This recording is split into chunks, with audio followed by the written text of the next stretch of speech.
This video is on a new line of JBL electronics called their Classic Series.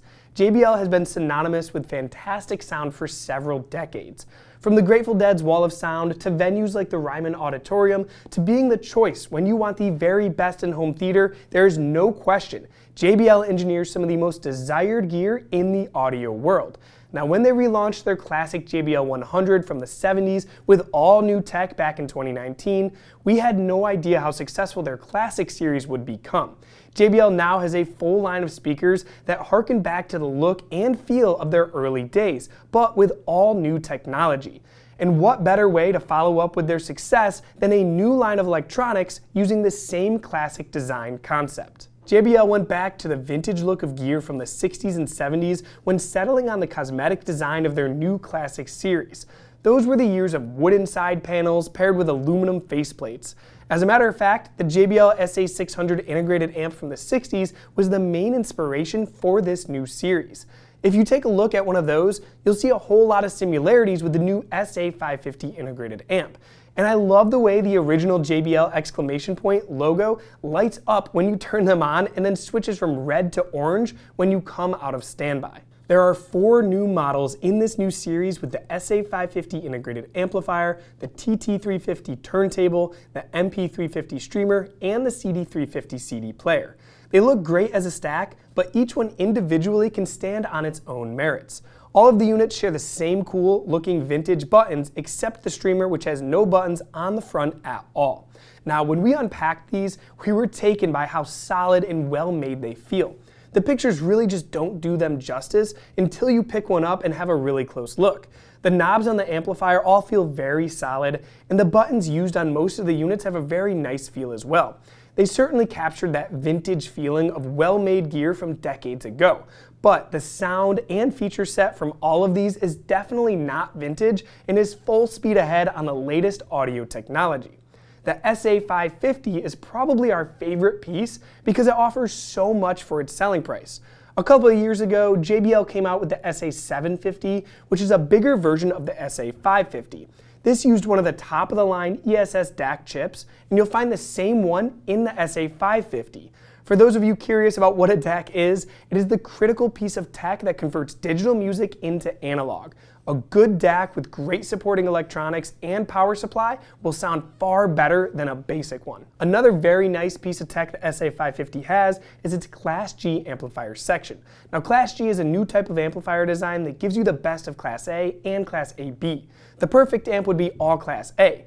But running in pure Class A is very inefficient and produces a ton of heat. Yet you still see a lot of low-powered pure Class A power amplifiers made that sell for thousands of dollars. Now, Class AB is how most of the better amplifiers are designed, as it's far more efficient yet has excellent sound. So here's the neat part. Most speakers pull very little power at normal listening levels on most passages. It's only when you crank things up or dynamic peaks hit that you need high power. The Class G amp inside the SA550 delivers 10 watts per channel of incredibly pure Class A power, but when power demands hit, the Class AB portion kicks in and can produce 90 watts per channel into 8 ohms and 150 into 4 ohms. So with Class G, you get the best of both worlds, and let me tell you, it produces a fantastic sound. You'll have plenty of input flexibility on the SA550. There's a moving magnet phono input and 3 other rear aux type inputs.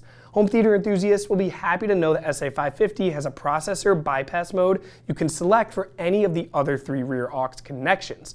This would let your main speakers be driven exclusively by the SA550, while your AVR sent the front channel signals during home theater use into the SA550. With the bypass mode, your volume would be controlled by your AVR. There are 2 coax and 1 Toslink digital input on the rear. The front of the SA550 has a mini plug aux input and a headphone jack. Now, it would have been nice to see an HDMI ARC connection, but it appears JBL focused on the SA550 being used in a 2-channel system. Now, should you wish to connect your TV up, you could use the Toslink connection, and they do have a pretty unique feature that lets you adjust the locking frequency on the digital clock, as some TVs can give Toslink input fits. For quick listening when friends come over, the SA550 gives you a Bluetooth input with high-res aptX adaptive technology. It can remember up to 5 different Bluetooth sources. You'll also find a set of preamp outputs should you wish to connect the SA550 up to a separate power amp, although I see these being used more for a subwoofer connection. Now, if that sounded like more tech than you can understand, remember, our team at Audio Advice loves audio and home theater. We can help you find the best technology for your listening or home theater needs, and when you purchase from us, you get some of the best experts in the industry that can walk you through getting things set up perfectly. The next model up we'll discuss is the TT350 Turntable. This turntable has a lot to like. First off, it's just beautiful with the brushed aluminum faceplate and walnut plinth. And of course, the buttons match up to the rest of the Classic Series gear. It comes with nice adjustable feet that also provide some isolation. This is a direct drive unit, and the platter is pretty heavy with a thick perimeter weighted ring, and the inside is well damped with what looks like TPE. Now, the S-shaped tone arm appeared to have very good bearings, as we couldn't feel any wobble in them when we played around with it. The head shell also has a tight and solid connection. There's a very good Audio-Technica AT95E moving magnet phono cartridge pre-mounted on it. Audio-Technica is one of the largest cartridge manufacturers in the world, and this particular model is a great value. The best part is, this one comes from a wide series of models where they all use the same cartridge body. So when you get the itch to upgrade, you can simply purchase a better stylus and just pop it on. Now, another great feature of the tone arm is the fact that you can physically adjust its height to accommodate any other cartridges you might upgrade to in the future. I do wish it came with a simple alignment gauge for the removable head shell, as you will need to use an aftermarket gauge should you change cartridges. But all in all, this is a very well-built turntable for the money. Next up, let's talk about the MP350 Streamer, which is a perfect match for the SA550 Integrated Amplifier. This streamlined unit has the same wood side panels and aluminum front with a small display window. You'll be able to quickly get going with AirPlay 2 or Chromecast.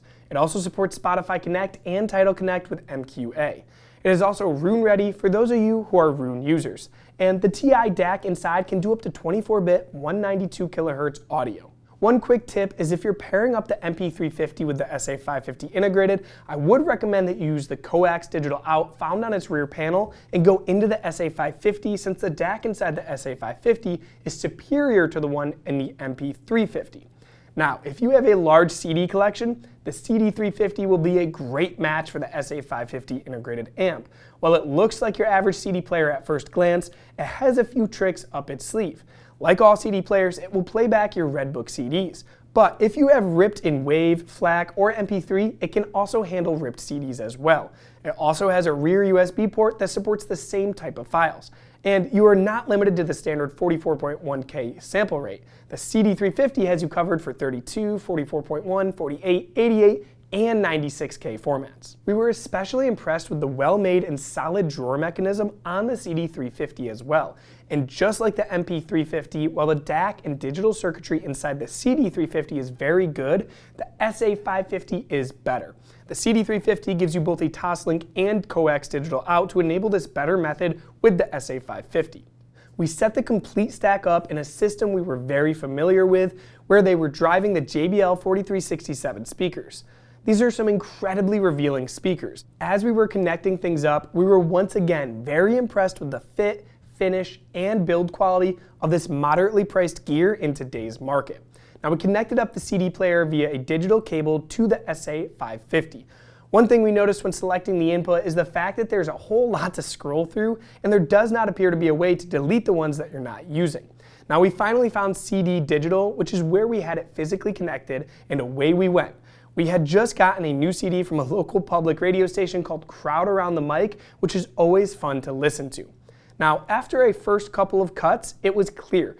This was a very musical stack of gear. Imaging is spot on and rock solid. Bass is very tight and well controlled, even powering these larger speakers. But the thing that was most impressive was the Class G power. It is just so sweet, smooth, and musical. Even when we cranked things up a lot and the Class A switched over to Class AB, it really maintained a really smooth and effortless sound. Another thing that stood out was how good the CD350 proved to be as a transport. We have heard many CD players and transports that just don't get you that excited about listening to music. Usually to our ears, it is the lack of getting the timing right. Well, the CD350 was excellent here as we were tapping our toes and getting into every single thing we played. The next piece was the MD350 Streamer. Getting this on our network was a snap as it showed up on our iPhone as an AirPlay device to add, which took less than a minute. However, we couldn't get the SA550 to lock to the signal. We discovered for the Streamer, unlike the CD player, you have to go into the menu and set it up to output digital instead of the analog default. We also noticed Rune is not enabled yet, but should be coming soon according to JBL. Now, if you are watching this and you want to check the current specs on any of these pieces, you can go to audioadvice.com where we will keep up the status of any software updates, specs, and the Rune status. The MD350 is a good streamer and a perfect match for the SA550 cosmetically, so we expect many people will go with it to keep everything matched up. However, it's the CD Player, transport, and the SA550 Integrated Amp that really stood out as terrific performers in this price class. If you end up buying these pieces and you one day want to upgrade the Streamer to a more expensive version unit, there are plenty of options out there at all price points and quality levels to choose from.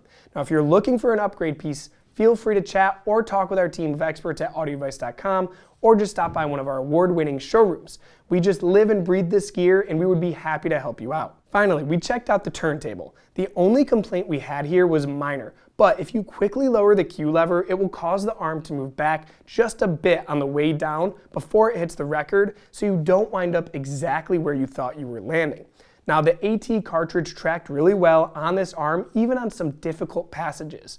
We could hear no trace of motor noise on a blank test record, and overall the sound was very good for this table in its price range. Alright, I really like what JBL has done here with their new Classic Series. Everything matches up well for a beautiful stack of gear that will remind you of those wonderful pieces of hi-fi from the 60s and 70s. The sound, especially of the integrated and CD player, is outstanding for the price. And it will look like it belongs next to your new JBL Classic speaker or any vintage speakers from 50 or 60 years ago. Now, if you've enjoyed this video, please give it a thumbs up, hit the subscribe button, and turn on the notifications so you don't miss out on any of our latest content. Thanks for watching, and we'll see you next time.